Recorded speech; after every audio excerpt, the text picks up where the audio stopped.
Welcome to the Instagram Stories Flash Briefing. I'm your host, Daniel Hill. Before we get into today's episode, a few things. First, I want to give a shout out to Frank Shed and Helen BH713, who both gave me reviews on my Amazon.com page for the Instagram Stories.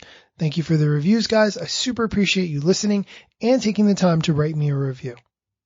I'd also like to give a huge shout out to Amanda, who is at AMOR Beauty MUA. Thank you so much for listening to the show. I really love when you guys listen and give me feedback. Now, I've actually been reaching out to some of you who I know listen because I want to revamp this show. I want to make it really exciting, engaging. I want you to know that this is a place where you can not only give me feedback on how I can make the episodes better, but you can contribute to the episodes if you want. If you feel like guest hosting or sending in questions.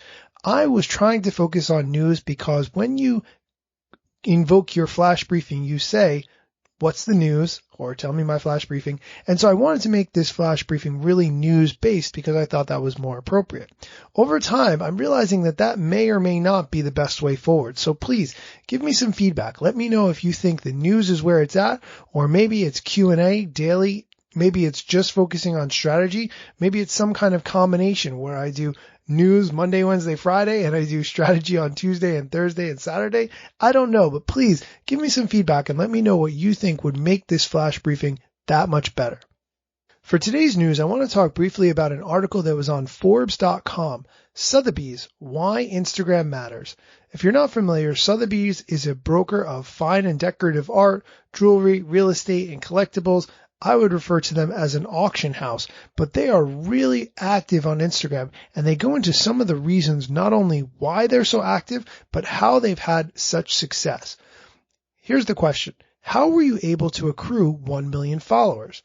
Now, they explain that they're lucky because they work in a place where they get to interact with some of the greatest objects in the world, collections of legendary art, things that have been signed by famous people, and so forth.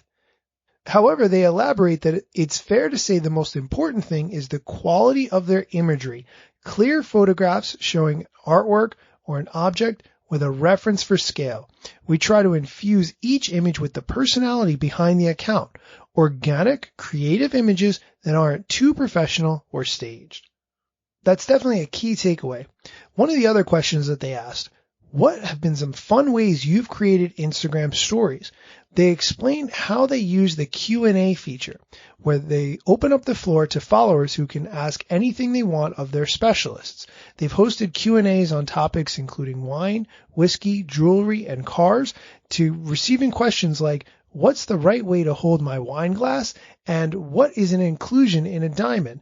And trying to answer those. They also encourage user-generated content on their stories.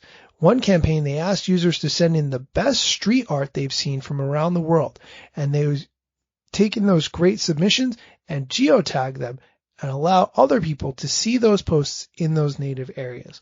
I think these are all really good points that you can apply, and the quizzes, polls, Q&A feature, all of those are really important ways to use stories to get more feedback. That's it for today's flash briefing. Thanks for listening.